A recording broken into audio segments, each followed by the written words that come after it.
کی جو ریٹرن ہے وہ کسی ایسے ملک میں، کیونکہ ان کے پاس ڈیٹاز ہوتے ہیں، ان کے پاس ایکسیس ہوتی ہے کہ جہاں پر ان کو زیادہ ریٹرن مل سکتی ہے وہاں پر وہ اپنی سرمایہ کاری کریں، وہ جائز ہے یا ناجائز، اس بحث سے بالا تر۔ صحیح۔ یہ جو اب پرتگال والی بات کی گئی ہے، اس کا مقصد بھی یہی ہے کہ بیوروکریسی جو ہے وہ کچھ چیزوں میں جیسے کہہ لیجئے کہ ہرڈل بنتی ہے حکومت کے، تو پھر جو ہے وہ حکومتی جو سائیڈ ہوتی ہے، ان کے وزراء جو ہوتے ہیں وہ وقتاً فوقتاً یہ لڑائی لڑتے ہیں۔ میں آپ کو ایک دلچسپ بات بتا دوں کہ میں جب صحافت میں نہیں آیا تھا تو میرا خیال تھا کہ اس ملک کی جو طاقت ہے وہ فوج ہے، لیکن صحافت میں آنے کے بعد مجھے یہ احساس ہوا کہ اس ملک کے اندر سب سے بڑی طاقت جو ہے وہ بیسیکلی بیوروکریسی ہے، کیونکہ یہی وہ لوگ ہیں جو یہاں پر حکومتیں لاتے ہیں، حکومتیں گراتے ہیں، اس میں یہ پورا پورا رول ادا کرتے ہیں، یہی ہیں جو لوگوں کی جسے کہہ لیجیے مختلف طرح کی وہ چیزیں بناتے ہیں، ان کے خلاف باتیں کرتے ہیں، ان کے خلاف خبریں دیتے ہیں، لگاتے ہیں اور اپنا مقصد حاصل اور کرتے ہیں۔ اسی تو کیونکہ بیوروکریسی کے لیے آپ وزیر دفاع صاحب یہ کہہ رہے ہیں کہ یہ بیوروکریسی ہی ہے جو اس وقت پاک سرزمین کو پلید کر رہی ہے۔ میں ذرا تھوڑا وہ ان کا اپنا کوئی مقصد ہوگا جس سے وہ تھوڑا سا ذرا ان کے الفاظ جو ہیں وہ بہتر جانتے ہیں، لیکن میں یہ ذاتی طور پہ سمجھتا ہوں کہ یہ جو آپ کی رولنگ کلاس ہے اس کا جو ایک میجر چنک ہے وہ ان لوگوں پر مشتمل ہے، اور ان کے ہاتھ میں چونکہ اختیار ہے، یہ صاحب اختیار ہوتے ہیں، تو صاحب اختیار ہونے کی وجہ سے یہ اس کا جو ہے نا پھر جائز اور ناجائز کی گفتگو میں نہیں پڑھ رہا، لیکن اس کا بھرپور فائدہ اٹھاتے ہیں۔ ٹھیک ہو گیا سجاد ترین صاحب، ذرا اسی ڈسکشن کو کنٹینیو کریں گے۔ سر، اتنے دبنگ انداز میں، اتنے دو ٹوک انداز میں دعویٰ کر دینا جو خواجہ آصف صاحب کی جانب سے آیا ہے without any proof, without any fact, کیونکہ نیب کے ذرائع بھی یہی کہہ رہے ہیں کہ ایسا کوئی کیس سامنے نہیں آیا، اسٹیبلشمنٹ ڈویژن کے سینئر افسران کا بھی یہی دعویٰ ہے کہ ایسا کوئی کیس سامنے نہیں ہے، پھر خواجہ آصف صاحب نے ایسا دعویٰ کیوں کیا؟ اچھا، ایک یہ کوئی اس لیے نہیں آیا کہ خواجہ آصف صاحب کوئی کرپشن کسی کی کوئی بے نقاب کرنا چاہتے تھے، یہ اس طرح نہیں آیا۔ جیسے ابھی یہاں ایک بیوروکریٹ کا نام لیا گیا، انہوں نے نام نہیں بتایا، راشد ننگڑیال ہیں، چیئرمین FBR، وہ چلے گئے ہیں، کسی دن آپ اس پہ پروگرام کیجیے گا، میں ساری ڈیٹیل سے بتاؤں گا کہ کون چلے، کیوں چلے گئے ہیں، کہ کس کی وجہ سے گئے ہیں اور نیا کون آ رہا ہے، ٹھیک ہے نا؟ وہ بھی میرے علم میں ہے کہ نیا کون آ رہا ہے، اور شاید میرے خیال ہے نیکسٹ ویک میں شاید اس کا نوٹیفیکیشن بھی ہو جائے گا، ٹھیک، یہ بات ہوئی۔ دوسری بات، یہ خواجہ آصف نے جو بات کی اس لیے نہیں کی کہ کوئی کرپشن کو روکنا چاہتے ہیں یا کرپشن کو، ایک چیز وہ ہے ہما جو سکرین کے سامنے نظر آ رہی ہے، ایک چیز ہے جو سکرین کے پیچھے چل رہی ہے۔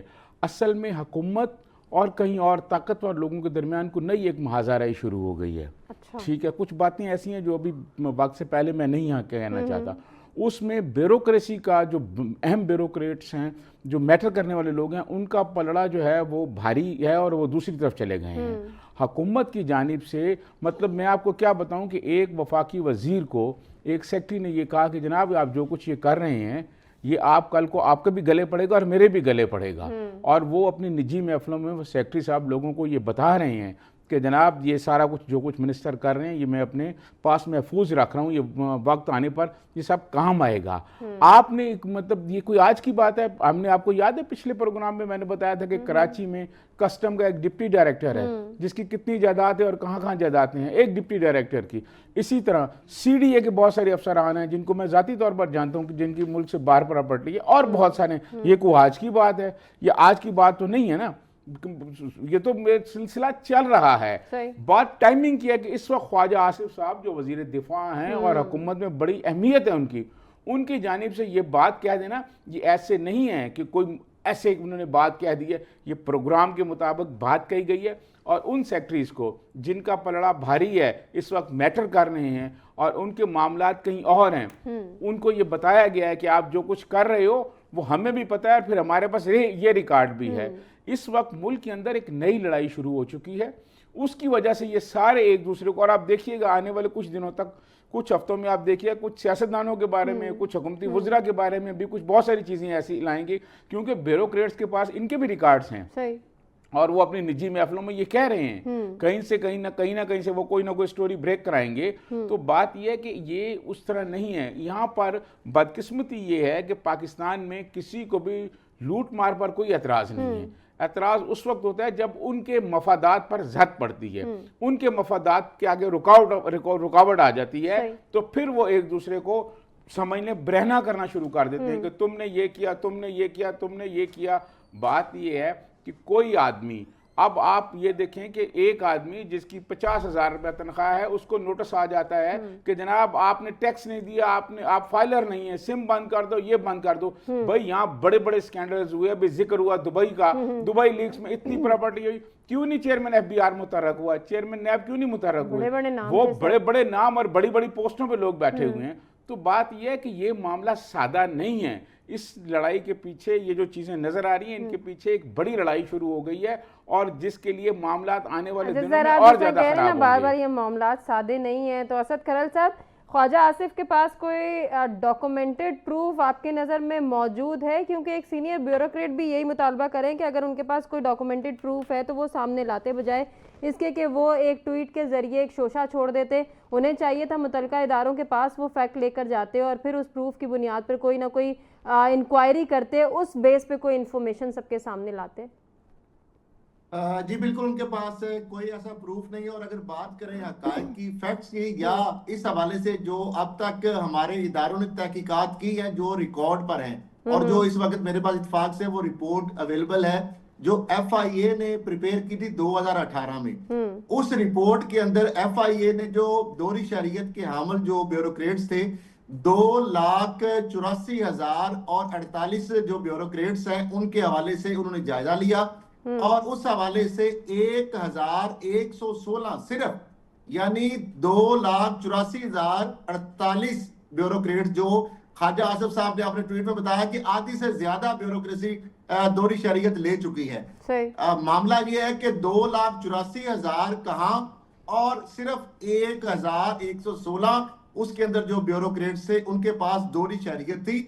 ان میں سے بھی 837 وہ تھے جنہوں نے اپنے ڈیکلیریشن کے اندر باقاعدہ اس کو ظاہر کیا ہوا تھا, اور 200 سے زائد جو تھے انہوں نے اپنے جو ڈیکلیریشن کے اندر اس اپنی دوہری شہریت کو ظاہر نہیں کیا تھا. اور اسی طریقے سے اگر بات کی جائے انہی بیوروکریٹس کی جو اہلیہ ہیں, تو وہ بیگمات جو ہیں ان کی تعداد جو تھی وہ 1,249 تھی, اور اس میں سے بھی ان بیوروکریٹس نے جو ہے تقریباً 800-900 جو ہے انہوں نے اپنی جو بیگمات کے بارے میں, ان کی دوہری شہریت کے بارے میں بتایا تھا, اور باقی جو ہے انہوں نے اس کو خفیہ رکھا تھا. اس کے ساتھ ایک اور بات جو اس وقت کی جو ایف آئی اے کی تحقیقات کے دوران سامنے آئی, اس وقت ان بیوروکریٹ جو ان کے پاس دوہری شہریت تھی ان میں سے 18 ایسے بیوروکریٹ تھے جو کہ انتہائی اہم عہدے جو ہیں, اہم ترین جو عہدے کہا جا سکتا ہے, ان پر وہ تعینات تھے. اور اس حوالے سے ان میں 16 جو ہے انہوں نے باقاعدہ ڈکلیئر بھی کیا ہوا تھا, اور جو 6 ہیں انہوں نے ڈکلیئر نہیں کیا تھا اپنی دوہری شہریت کے بارے میں. اس حوالے سے سپریم کورٹ میں ایک سو موٹو کیس بھی ہوا, اور اس میں 15 دسمبر 2018 کو ایک فیصلہ بھی آیا, اور اس فیصلے میں وفاقی اور صوبائی حکومتوں کو یہ حکم دیا گیا کہ آپ اس حوالے سے قانون سازی کریں اور ان کے خلاف جو ہے کارروائی بھی کی جائے. اور یہ بھی کہا گیا کہ یا ان افسران کو ڈیورنگ سماج یہ بھی کہا گیا کہ یا وہ اپنی دوہری شہریت چھوڑ دے, یا پھر وہ جو ان کی جابز ہیں ان کے حوالے سے جو گورنمنٹ ہے وہ ایکشن لے. معاملہ یہ ہے کہ اس میں تو کوئی شک نہیں ہے کہ ہمارے بہت سے ایسے بیوروکریٹ جب وہ اپنی من پسند جو سیاسی حکومتوں میں لوٹ مار کرتے ہیں, اثاثے بناتے ہیں, اور اس کے بعد وہ بیرون ملک چلے جاتے ہیں, تو اس کے بعد نہ تو ان کو خلاف جو ایف آئی اے متحرک ہو سکتی ہے, نہ نیب ان کے خلاف متحرک ہو سکتا ہے, اور وہ آرام سے باہر کی دنیا کے اندر جا کے بیٹھ کے اپنی فیملی کی اور اپنی جو ہے ڈوئل نیشنلٹی کی بنیاد پر وہ انجوائے کرتے ہیں. تو دوسری بات یہ ہے کہ ان کا اہم عہدوں پر جو دوہری شہریت کے حامل افراد ہیں یہ تعینات ہونا, یہ بھی ہمارے جو نیشنل یا سیکورٹی یا قومی مفاد کے لیے میں سمجھتا ہوں ایک خطرے کی گھنٹی ہے. تو اس معاملے میں دیکھنا یہ ہے کہ یہ بار بار معاملہ تو 2012 میں بھی ہائی لائٹ ہوا, 2018 میں ہائی لائٹ ہوا, ابھی خواجہ آصف صاحب نے پھر اس کو ٹویٹ کر کے لائم لائٹ پہ لے آئے. تو اس پر کچھ نہ کچھ تو ہونا چاہیے. یہ اب وہ کچھ نہ کچھ کیا ہونا چاہیے اپنے مہمانوں سے جانیں گے. ایک بریک کی جانب بڑھنے کا وقت ہے. Stay with us. Welcome back ناظرین, پروگرام میں ایک مرتبہ پھر سے آپ کو کہیں گے خوش آمدید. بڑھیں گے آج کے دوسرے ٹاپک کی جانب, ذرا اس کا بھی تذکرہ کر لیں. وفاقی حکومت نے 24 سرکاری اداروں کی 3 مراحل میں نجکاری کا فیصلہ کر لیا ہے. ایک جانب تو ہم ہمیشہ یہ بات کرتے ہیں کہ نجکاری کا فیصلہ ٹھیک ہے, غلط ہے, پھر اس پہ یہی جواب آتا ہے آؤٹ سورسنگ کی جاتی ہے, گلوبلی یہ کام کیا جاتا ہے تاکہ ادارے بہتری کی جانب جائیں یا پھر ملک ترقی کی جانب جا سکے. لیکن یہ 24 سرکاری اداروں کی 3 مراحل میں نجکاری, جس میں اہم بڑے ادارے شامل ہیں, قومی ایئر لائن, روز ویلٹ ہوٹل، زرعی ترقیاتی بینک، ان کی نجکاری پہلے مرحلے میں ہوگی۔ پہلے مرحلے کی مزید بات کریں تو آئی ایس کو سمیت 3 ڈسکوز کی نجکاری کا فیصلہ کیا گیا ہے۔ یہ 3 ورژنز ہیں، 3 مرحلے ہیں، جس میں سب سے پہلے مرحلے میں جن جن اداروں کی نجکاری کا فیصلہ ہوگا وہ میں نے آپ کے سامنے رکھے ہیں، جبکہ دوسرے مرحلے میں کہا جا رہا ہے کہ یوٹیلیٹی سٹورز کارپوریشن اور 4 جینکوز کی نجکاری کی جائے گی۔ لیسکو سمیت 6 مزید ڈسکوز کی دوسرے مرحلے میں نجکاری ہوگی، جبکہ تیسرا مرحلہ بھی اسی طرح سے کچھ اداروں پر مشتمل ہے۔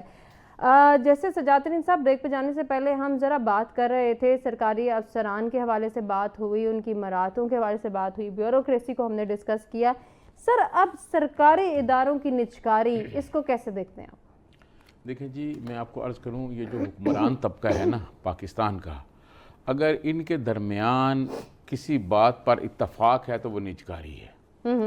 اچھا، نجکاری آپ یہ کر کیوں رہے ہیں؟ یہ کر رہے ہیں اخراجات بچانے کے لیے، اور یہ جو یورپین ممالک ہیں ان کی نقل کر رہے ہیں۔ آپ کو یاد ہوگا جو پہلے نجکاری ایک دفعہ میاں نواز شریف کے زمانے میں ہوئی اور جو بینک بیچے گئے، آپ یقین مانیں کہ جتنے میں وہ بینک بیچے گئے تھے، اس سے کئی گنا زیادہ وہ ایسٹس تھے، جہاں وہ ان کے پلاٹ تھے، جہاں وہ بینکوں کی بلڈنگ بنی تھی، اور جو ان کے اندر فرنیچر بنا ہوا تھا، ٹھیک ہے، وہ کئی گنا ان سے زیادہ تھا، لیکن وہ انہوں نے سیل کر دیا۔ اچھا، پھر ہوا کیا کہ وہاں جو ملازمین ہوتے ہیں ان کو سیٹھ کے رحم و کرم پر چھوڑ دیا جاتا ہے۔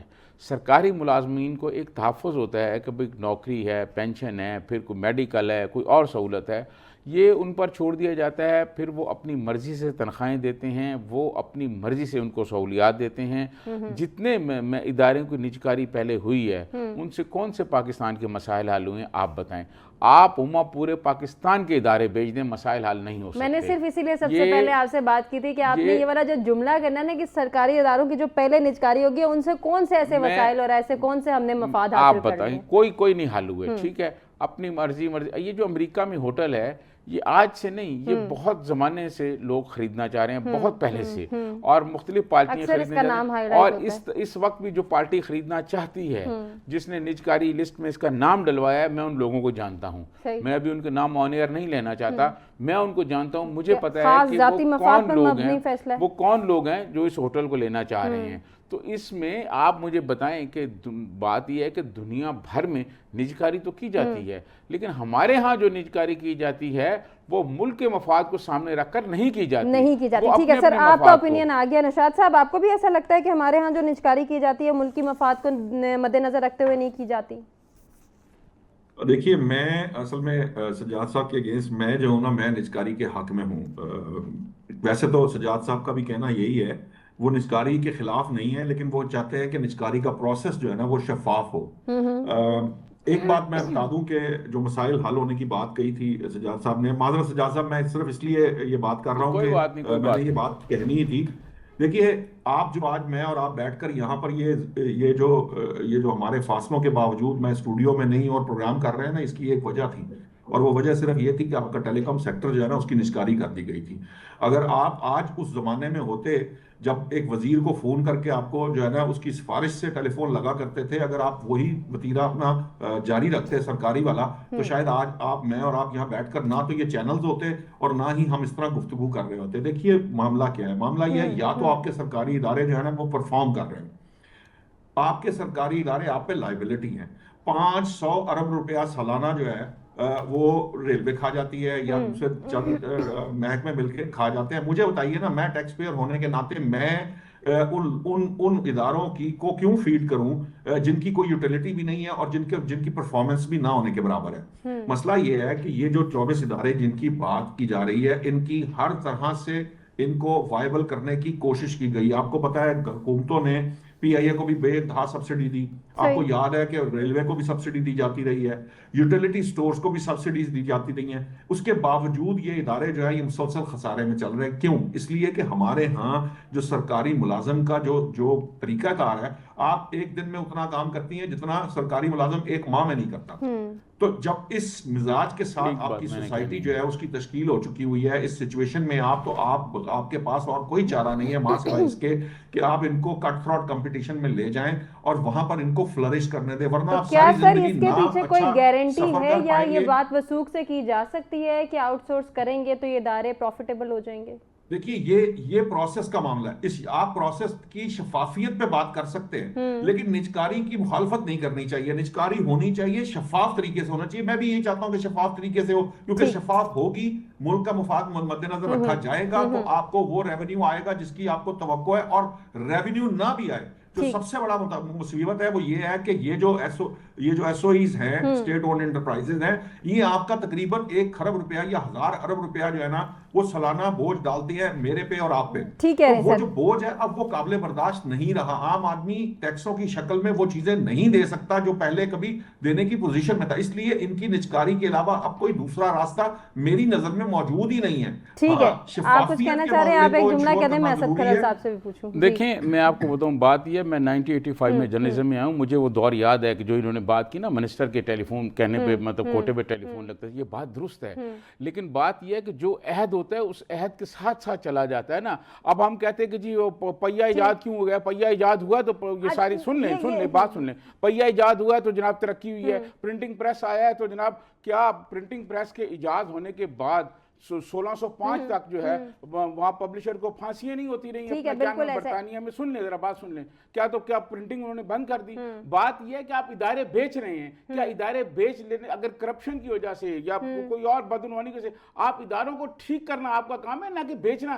بیچنے سے غریب آدمی, مزدور آدمی, محنت کا جو ہے اس کا تو جنازہ نکال دیتا ہے پرائیویٹ سے. دو ڈیفرنٹ اوپینینز آگے. اسد کھرل صاحب آپ اس میں بات سے ایگری کر جاتا, میں سجاد صاحب کی بات سے ایگری کر جاتا اگر ان اداروں کو ٹھیک کرنے کی کوشش نہ کی گئی ہوتی, اس سے پہلے ان کو پیسہ نہ دیا گیا ہوتا یا ان کی ریسٹرکچرنگ کی کوشش نہ کی گئی. یہ سارا ہم پچھلی 3-4 دہائیوں سے کرتے چلے آ رہے ہیں لیکن ہم مسلسل ناکام ہوئے. اور دنیا میں جو اس وقت جو فارمولا چل رہا ہے وہ یہی ہے کہ حکومتیں جو ہیں وہ کاروبار میں نہیں ہوتی. حکومتوں کا کام ریگولیشن ہے, وہ ریگولیٹری اتھارٹی کے ذریعے سسٹم چلاتی ہیں, اور جو پرائیویٹ لوگ ہیں, پرائیویٹ جو ادارے ہیں وہ اس ریگولیشن کے اندر کام کرتے ہیں. یہی کامیاب فارمولا ہے پوری دنیا کے اندر. ادروائز آپ پھر کمیونزم کی مثال دیں, وہ بالکل ڈیفرنٹ فینومینا ہے جس طرف ہم جا نہیں سکتے.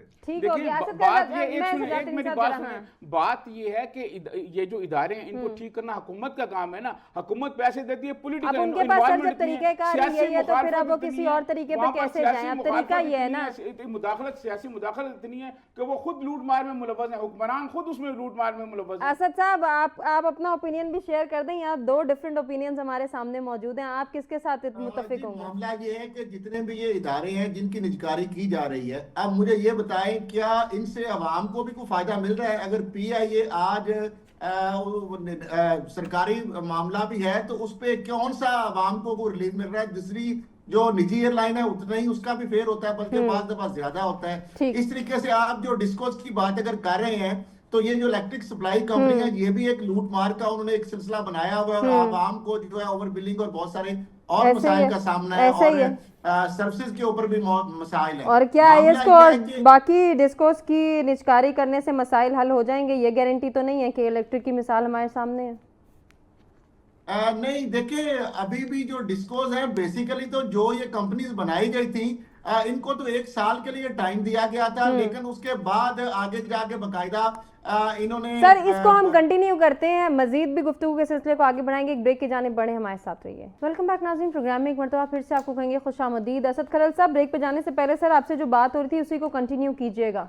جی بالکل, جس طرح آپ دیکھیں نا یہ جو جتنے بھی ادارے ہیں یہ اربوں روپے کا بجٹ کھا رہے ہیں, لیکن یہ ہر جو مختلف حکومتیں آتی رہی ہیں کئی دہائیوں سے ہم دیکھ رہے ہیں, ہر حکومت یہی دعویٰ کرتی ہے کہ ان اداروں کے اندر بہتری لائی جائے گی, یہ ادارے سے باہر آئیں گے, لیکن اب تک کئی ہزار ارب یہ ادارے کھا چکے ہیں, اور اس کا عوام کو بھی کوئی نہ فائدہ ہے نہ حکومت کو کوئی فائدہ ہے. اور یہی پیسہ جو عوام کا ٹیکس پیئر کا ہے جو ان اداروں کے جو ہے نظر ہو جاتا ہے اور اس کا کوئی فائدہ بھی نہیں ہو رہا.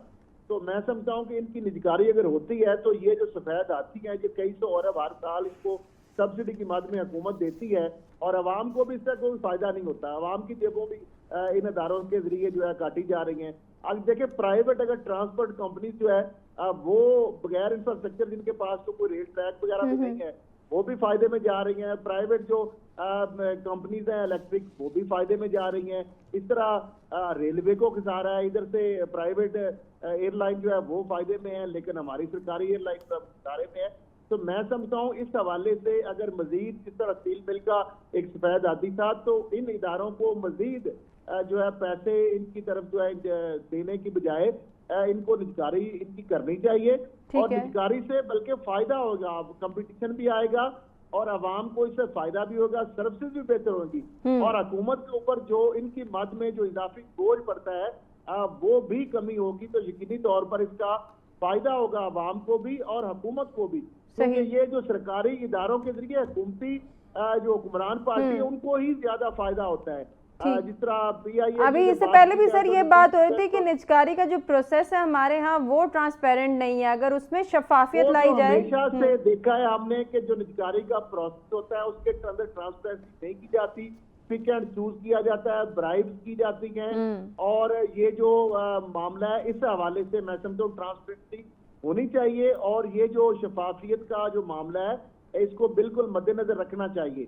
ورنہ تو ہم نے جس طرح پہلے اداروں کی نجکاری کی ہے, کئی 100 ارب زیادہ کی ان کی مالیت تھی, لیکن وہ اونے پونے کوڑیوں کے بھاؤ دے دیے گئے, اور اس وقت اس بدلے میں جو حکمرانوں نے فائدے لیے وہ بھی سب کے سامنے. سر تو کیا آپ کو امید ہے کہ اب جو ان اداروں کی بات ہو رہی ہے 24 ادارے ہیں, ان کی نجکاری پروسیس کو ذرا بہتر بنایا جائے گا, شفاف بنانے کی کوشش کی جائے گی ایٹ لیسٹ؟ دیکھیں یہ تو اب ڈیپینڈ کرتا ہے کہ جب اس کی نجکاری ہوگی اور اس عمل کے دوران پہلے سے ہم سوال نہیں اٹھا سکتے, اور اس کے اندر یقینی طور پر اگر اس طرح کی چیزیں کو ہوں گی تو بالکل ہم بھی آواز اٹھائیں گے, اور یہ چیزیں چھپی نہیں رہ سکتی, یہ تو پتہ چل جاتا ہے, ہر چیز جو ہے سامنے آ جاتی. ٹھیک ہو گیا. سجاد ترین صاحب, ابھی جو 2 ہمارے مہمان تھے ان کا یہی اوپینین ہے کہ نجکاری کا پروسیس اگر ٹھیک ہو, شفاف ہو, اس میں پیورٹی اور ٹرانسپیرنسی کو مد نظر رکھا جائے تو پھر یہ ایک اچھا آپشن ہے. سر اب آپ بتائیں, آپ کو پروسیجر سے جو ہے وہ تھوڑا سا اختلاف ہے یا پھر نجکاری ہی نہیں ہونی چاہیے؟ آپ اپنے اوپینین کو ذرا تھوڑا سا کلیریفائی کریں. میں آپ کو عرض کروں, میری آپ بات سنیں. بات یہ ہے کہ مجھے نجکاری پہ اعتراض ہے کہ نجکاری نہیں ہونی چاہیے. کیوں نہیں ہونی چاہیے؟ کہ جو غریب آدمی ہیں, جس کو میڈیکل کی سہولتیں ہیں, جس کو دیگر سہولتیں دی جاتی ہیں, جب یہ اس کو سیٹ خریدتے ہیں تو وہ ساری سہولتیں اس کی ختم کر دیتے ہیں. بات یہ ہے کہ یہ حکمران طبقہ جو ہے نا, پہلے اداروں مختلف یہ وجہ کیا ہے, یہ درست کیوں نہیں ہوتے؟ درست اس لیے نہیں ہوتے کہ اپنی پسند کے لوگوں کو ان کا ہیڈ بنا دیا جاتا ہے, اور پھر اپنے پسند کی وہاں کاروائیاں ڈالی جاتی ہیں. پھر وہ ادارہ نہیں بہتر ہو سکتا.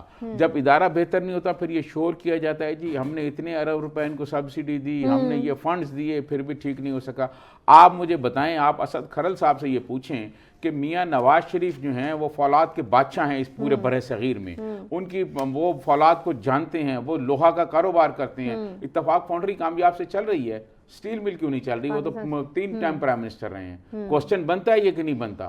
ایک مطلب ان کو برِ صغیر میں مطلب ایک فولاد کا بادشاہ کہا جاتا ہے. آپ مجھے بتائیں, ان کی اپنی اتفاق فاؤنڈری چل رہی ہے, اور جو حکومت پاکستان کی وہ پرائم منسٹر تھے اور وہ نہیں چل رہی تھی. کیوں نہیں چل رہی تھی؟ کچھ تو ہے نا جس کی پردہ داری ہے. اسی طرح آپ نے کے الیکٹرک کر دیا, آپ کراچی والوں کو بھرکس نکال کے رکھ دیا. بل آپ دیکھیں وہاں کتنے جا رہے ہیں. انہوں نے کہا تھا ہم لائنیں ٹھیک کریں گے, انڈر گراؤنڈ کریں گے, کچھ نہیں کیا انہوں نے, کچھ نہیں کیا, اور وہ بیٹھے ہوئے سارے وہاں پر. یہ کس طرح کام چلے گا آپ مجھے بتائیں؟ وہ آپ جو ہیں ان لوگوں کو فائدہ دینے کے لیے, اپنے لوگوں کو فائدہ دینے کے لیے آپ نجکاری میں جاتے ہیں. میں آپ کو ماضی کا واقعہ بتاؤں, اسد کھرل صاحب کو یہ شاید یاد ہو, جنرل مشرف کے زمانے میں 1 دن کے لیے اویس لغاری کو بنایا گیا تھا اپنا کیا منسٹر, یہ نجکاری کا 1 دن کے لیے اس کو بنا کے, اور یہ نجکاری کر دی گئی تھی اپنا کیا نام ہے کے الیکٹرک کی. اور اس وقت پیپلز پارٹی کے کچھ لوگ تھے جس میں رضا ربانی وغیرہ تھے, وہ رو رہے تھے کہ یہ نہ کریں, اس سے بڑی تباہی آئے گی. اب کراچی کے لوگوں سے آپ پوچھیں کہ کے الیکٹرک جو ہے نجکاری سے پہلے بہتر تھی یا اب بہتر ہے؟ اب جس طرح سے آئی ایس کو اور ٹریڈ ڈسکوس کی کہی جا رہی ہے تو پھر ان کا بھی کباڑا ہوگا. آئی ایس کو کا فیصلہ کر لیا دیکھیں, میں سمجھتا ہوں سب کا اسی طرح ہوگا کہ وہ اس پہ خرچ کچھ نہیں کریں گے اور وصولیے پہلے سے ڈبل کر دیں گے, اور پھر ان کو یہ پتا ہے کہ متعلقہ کہاں منتھلیاں دینی ہے, کس کس کو دینی ہے, وہ اس جگہ پہ دیتے رہیں گے اور اس کے بعد کچھ نہیں ہوگا. سر پھر آپ کی نظر میں اس کا بہترین حل میں یہ سمجھتا ہوں کہ ان اداروں کو بہتر بنانا چاہیے. یہاں پسند اور ناپسند کا سلسلہ ختم کرنا چاہیے. یہاں جو لوگ کہ جی میرا ایم ڈی لگا دیں, میرا فلانا لگا دیں, فلانا اچھا آدمی ہے اس کو لگا دیں,